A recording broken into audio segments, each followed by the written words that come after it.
Hello mga mamis, for today's video, bali short video lang to ng paggawa ko ng cocomelon. Nilagyan ko ng icing muna yung likod ng ng mukha ni cocomelon para hindi siya ganun nakadikit totally sa icing. Tapos ayan, nilagyan ko ng hati-hati ng pinagkulay ng dark green at saka light green. Medyo iba lang yung kulay nito sa camera, pero mas bright yan siya. Tapos mas yellow green yung kulay niya sa totoong buhay.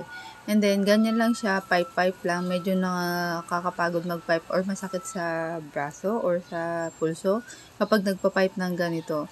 Tapos, pang 3 beses ko na maka-receive ng ganitong order na cocomelon na design. Slightly iniiba-iba ko lang siya ng design. Kagaya nito, nilagyan ko yan siya ng topper na number 1. Kahit wala doon sa info na yan yung number 1. Kahit wala doon sa info na pinagayahan ko ng unang ginawa kong cake. So, ganyan lang naman siya. Prepare ko na in advance yung mga topper. Nilagyan ko ng hologram film, yung dedication number.